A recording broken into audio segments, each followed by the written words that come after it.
So ito yung unit natin ngayon, Toyota Hilux 2014 model siya.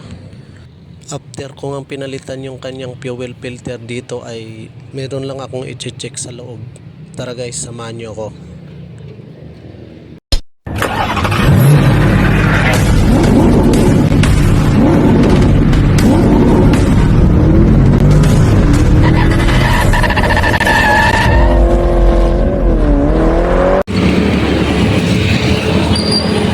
Good morning guys. Concern pa rito guys ng ating customer ay umiilaw daw yung kanyang fuel filter. Ito yung concern ni sir. Check natin ngayon kung bakit ba siya umiilaw. Pero nagpalit na po kami ng fuel filter dito, so kailangan i-reset muna natin para tuluyan ng matanggal talaga. Kasi kapag nagpalit kayo ng fuel filter tapos hindi nyo man i-reset, nandyan pa rin to guys. Ito siya. Ayan. Medyo masilaw lang kasi maaraw pasensya na. So patayin ko muna.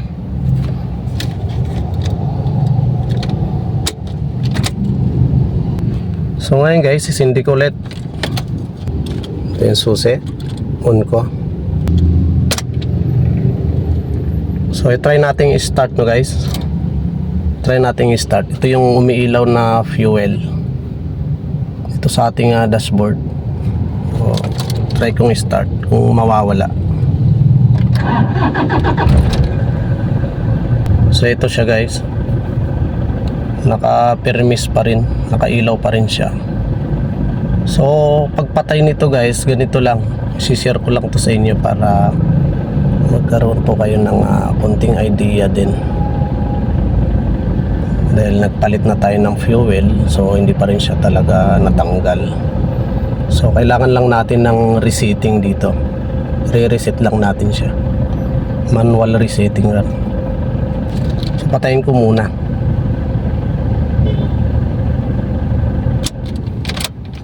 Ayan. Tapos napatay na natin guys. Punta tayo dito sa ating fuel filter dito sa labas mismo.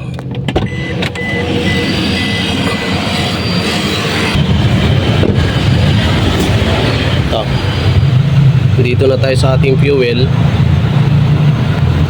Ngayon ang gagawin natin, bunutin lang natin to, yung terminal na to, yung socket na to. Ayan. Pagkatanggal natin, balik tayo sa loob. Start na natin. Dito na tayo sa loob guys. So on natin. Tapos saka natin i-start. Start natin ulit. So ngayon guys, nandiyan pa rin siya. Nakailaw pa rin siya, no? So ngayon lalabas ako ulit, saka ko ibabalik yung ating socket dun sa fuel niya. Ayan, nakailaw pa rin siya. Pero nakabunot na yan guys, no? So ngayon ibabalik ko yung socket na yon. So ngayon guys, lalabas ako. Yung tubig dyan. Ayan guys, babalik na natin.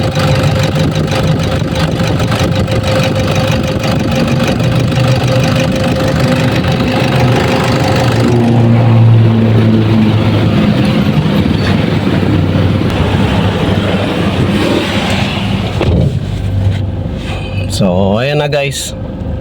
Bali okay na siya guys. So, wala na yung nakailaw dito. So ganun lang guys mag reset ng ating fuel filter. Naka basic lang naman.